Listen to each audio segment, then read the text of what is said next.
What's up, guys? Ruben Velasquez here, aka the Nintendo God, and for my very first review video, I'll be reviewing for you guys Super Mario Odyssey for the Nintendo Switch 1.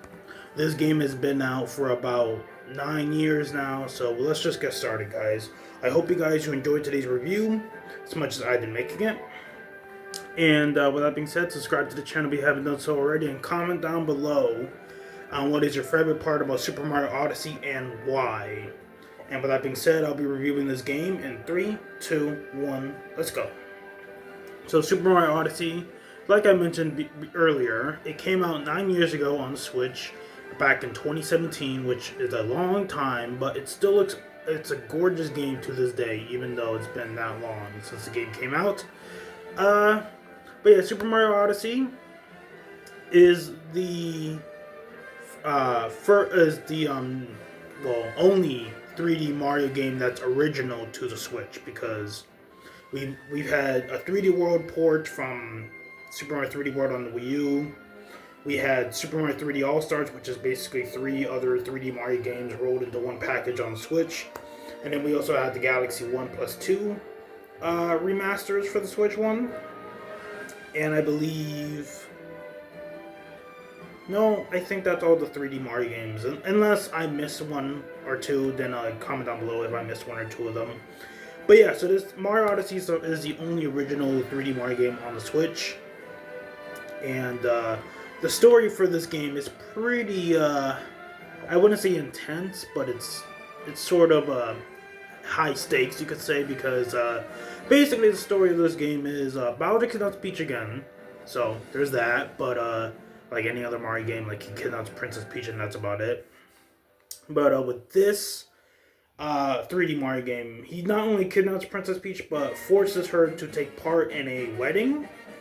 So what you basically have to do in this game is catch up to Bowser and save Princess Peach from his sham wedding.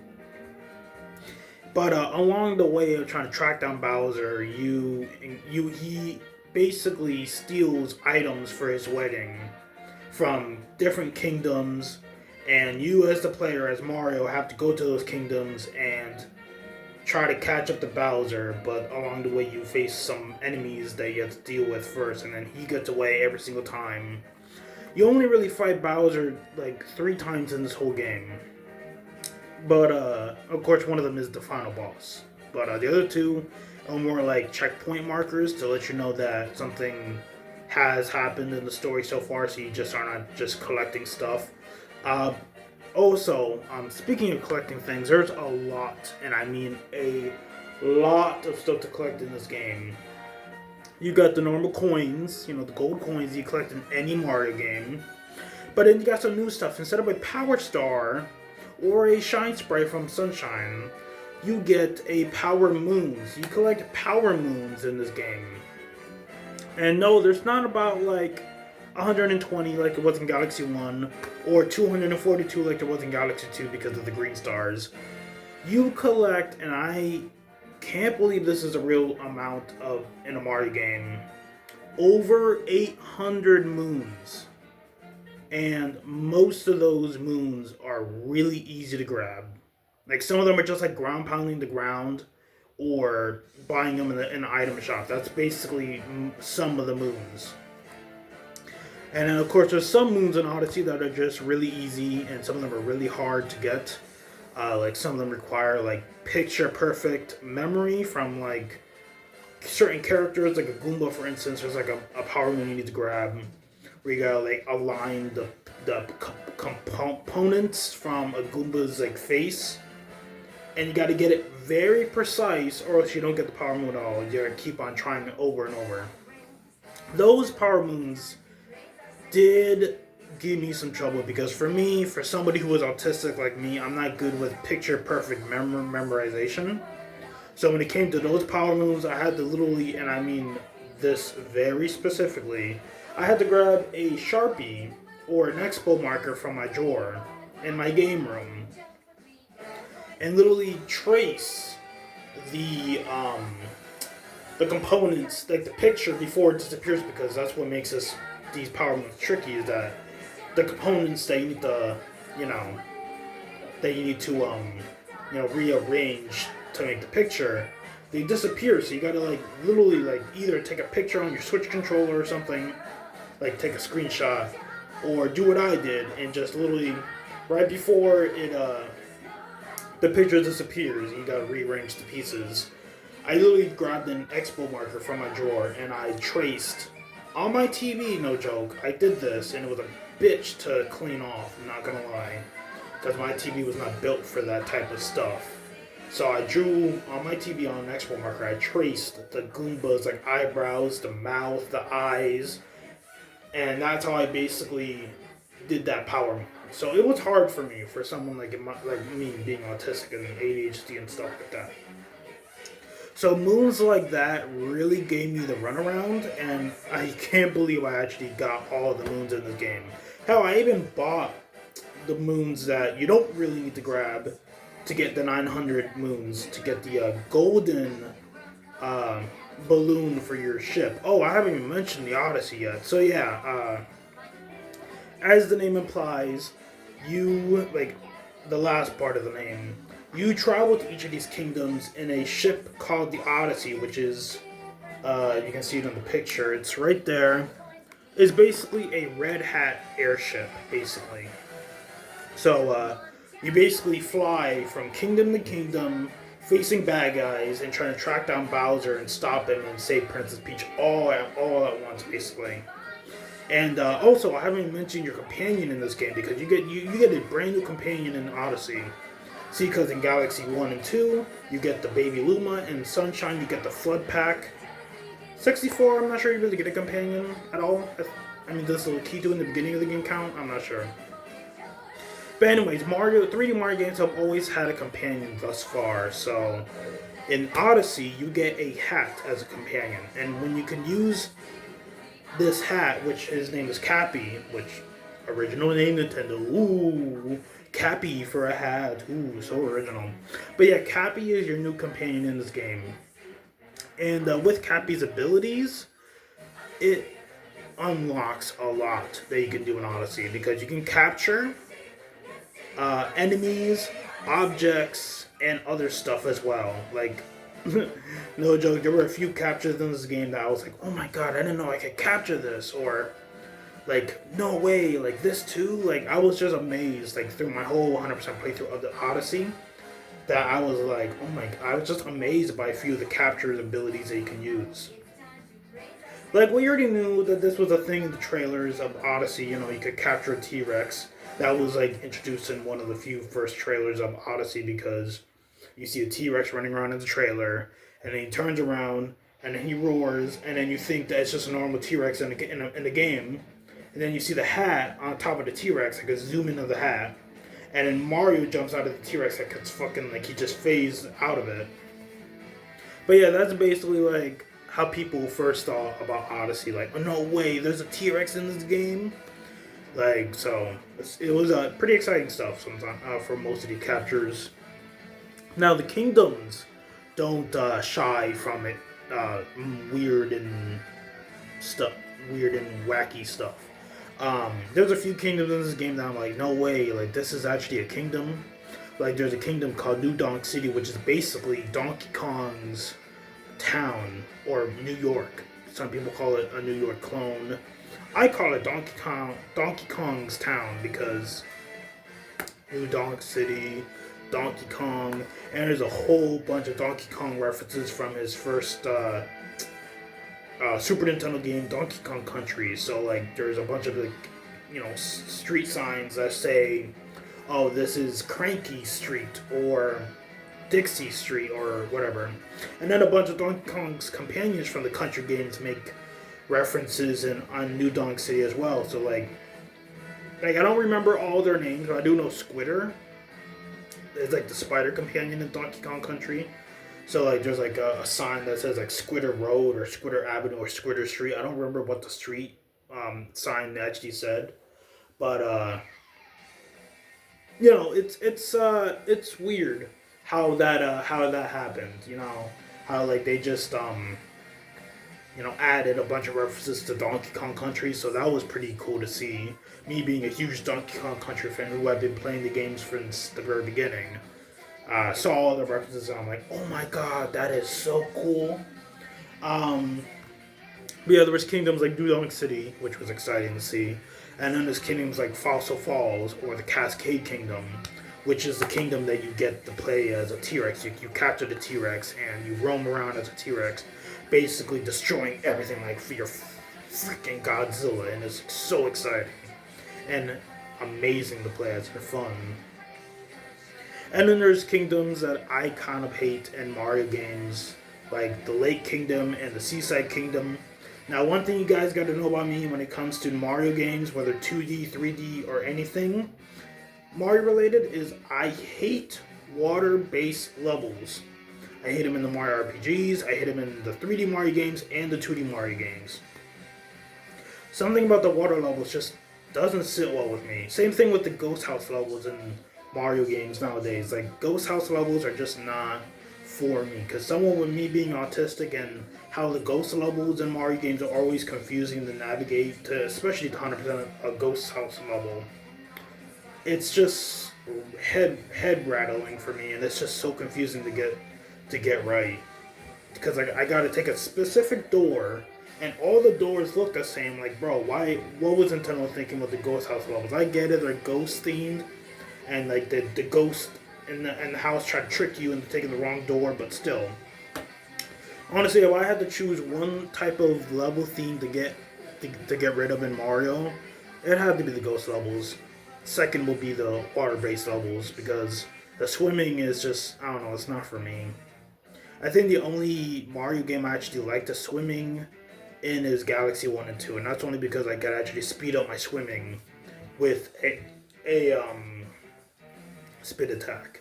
So that was pretty exciting for me in Galaxy 1 and 2, because every other Mario game, they don't do the swimming levels right for me, and honestly, I don't really care about them, to be honest. But yeah, there's levels like that, that I hate, and then there's kingdoms I love, like New Donk City, so, and Cascade Kingdom, because of the T-Rex.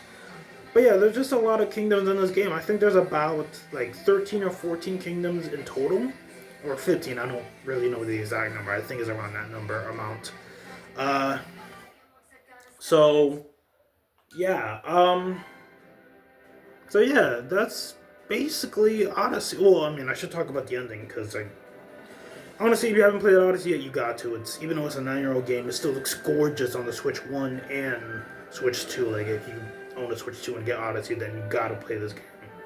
But let me talk about the final battle, because, this is a review. I gotta review about everything in the game. So, the final boss of this game is got to be the best part about Odyssey, in my opinion. Out of everything else in this game, I think the final boss is peak Mario. Well, 3D Mario, because 2D Mario does some peak fights in those that I really like a lot. But Odyssey's final boss, bro, like, I think it has to be my second favorite Bowser fight. Well, final Bowser fight, because Galaxy 1 and Galaxy 2 take the spot for me as my favorite Bowser fights in the series. Because they just make those Bowser fights just epic and grand, so. But yeah, Odyssey's final boss fight is really epic too, not gonna lie. That's why I say it's like my second favorite. But basically, you finally captured the Bowser and Princess Peach. And then on the frickin' moon, no less. Fucking despicable me as frick. So you get to the moon, which is called the Moon Kingdom, and you catch up to Bowser, and you basically have a giant fight in the center of the moon, I guess. Like, cause you fall down in the wedding hall, like you fall down a pit in the wedding hall as you confront Bowser and try to save Peach. So I think it's the center of the moon. I don't really know. It really looks kind of like it. If you played the game, then you know what I mean. It feels like the center of the moon. But yeah, you fight Bowser in the center of the moon, and it's an epic fight. Like, no joke. Like, the music that plays is chef's kiss.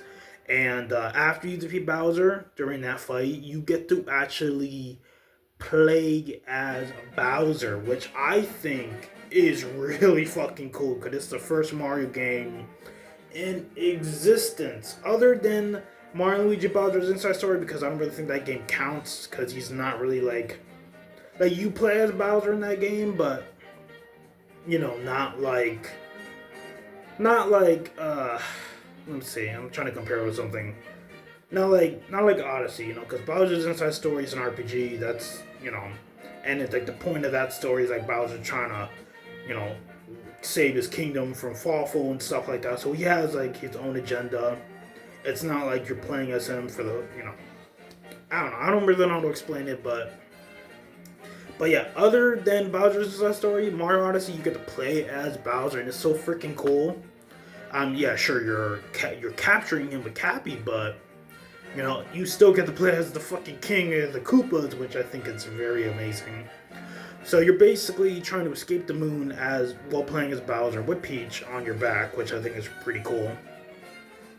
And you're breaking walls and you know, breathing fire and stuff, and you basically make it out of the moon, like on the moon's surface. And for a second, I really thought Mario and Peach were going to get married at the end, and that does not happen in Odyssey. Spoiler for those of you who haven't played this game yet. Nintendo really made it seem like they were going to get married, Mario and Peach, but nope. Nope, I guess not. They just don't even get a kiss either. Not even a small kiss on the cheek. Nothing of that. Nope.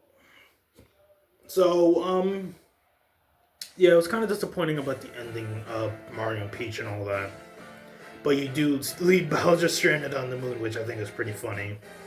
But yeah, that's basically Odyssey. Oh, and I forgot to mention one other collectible other than the moons and the coins. Well, I should say two more collectibles because I forgot to mention those two. So one of the other collectibles that you collect in Odyssey is purple coins, which you use to purchase costumes, because that's another big thing about Odyssey is that you can actually customize what Mario gets to wear, from his hat to his clothes. And there's about over 50 outfits, both with hats and with normal clothes. And you go from a cowboy to a maid to dressing up as Bowser in his wedding outfit, to dressing up as Peach in her wedding outfit, to dressing up as in your own wedding outfit. And then they got some crazy references to Diddy Kong, Wario, Waluigi, Luigi. Dr. Mario is another reference to, you're a big Dr. Mario fan. So they just have a bunch of references to a bunch of characters and other stuff that I don't think you would ever see in a Mario game ever again. Like, there's a maid outfit, there's a samurai outfit, so like the costumes go crazy in this game. So that was the most fun for me when it came to 100%ing Odyssey, was getting all the costumes and just showing them off to my friends. I'm like, look guys, I got every single costume in Odyssey. And not gonna lie, it took me a long time to get the costumes. Like, sometimes I would just pop in Odyssey on my Switch, collect like an outfit or two, just for fun, and then go collecting more moons. You know, this was like in the middle of me trying to 100% Odyssey, so I wasn't like as motivated to get the costumes, but every single time I was sort of motivated to get them, I was amazed every single time by each costume I grabbed. But no joke, it takes a lot of purple coins and normal gold coins to collect every outfit, because a lot of these outfits cost a lot of coins, so you have to be really fucking loaded in this game to actually collect every outfit. Like, you have to actually grind for coins. And the best option I had for grinding coins in this game was Luigi's Balloon World, which was originally DLC for Odyssey, but then it became a free update later on of the game's release, where you basically, you talk to Luigi in any kingdom you want, and he basically, it's like an online thing, so you get to like hunt down balloons of other players from around the globe, and in each kingdom you go to. And every single one of these balloons are in a different hiding spot. It's basically hide and seek, but also a race at the same time, because you're timed to collect these to hunt down these balloons. And every single time you do hunt down a balloon, you get wicked paid. And I mean, like in GTA 5 gold hack paid, where like you get hundreds and hundreds of coins like instantly. And I played Luigi Balloon World a lot. Now, if there was a separate, like how many hours played in Odyssey from the original game to Luigi's Balloon World. I think I clocked in about like over 95 hours of Odyssey when it came to Luigi's Balloon World. Like I was that hooked on getting the costumes. Like no joke, I really was that hooked. Um, but yeah, I think that's everything in this game that I can talk about. I mean, there's amiibo compatibility with three Mario Odyssey amiibo. There's a Wedding Mario, Wedding Peach, and a Wedding Bowser amiibo. I remember what the Wedding Bowser amiibo does. It's been years since I've used these amiibo, and I don't own them anymore, so I can't really test them out for this review. But I do remember that the Bowser amiibo does show you like any hidden purple coins that you have missed in each kingdom, so that's pretty cool and useful. And there is an assist mode in this game, which basically is basically baby mode, where you basically have to follow an arrow on the ground, and it leads you to where you need to go next. So I mean, like that's basically baby mode, baby's first Mario game sort of mode, sort of thing like that. But yeah, with that being said, I think that's everything in this game that I can talk about, because I've talked about literally everything: the story, the game mode, the game stuff, like the game mechanics and stuff like that. But with that being said, guys, I hope you guys enjoyed today's review as much as I did making it. And with that being said, I hope you guys enjoyed.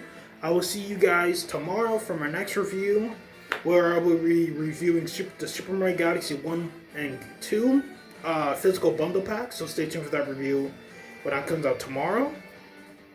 And with that being said, this is Ruben Velasquez, aka the Nintendo Gods, signing out. Peace. Bye, guys. Oh, yeah, and subscribe down below if you haven't done so already, and comment on what's your favorite Nintendo game of all time. Because for me, it has to be Odyssey. So, but yeah, with that being said, bye, guys. Peace.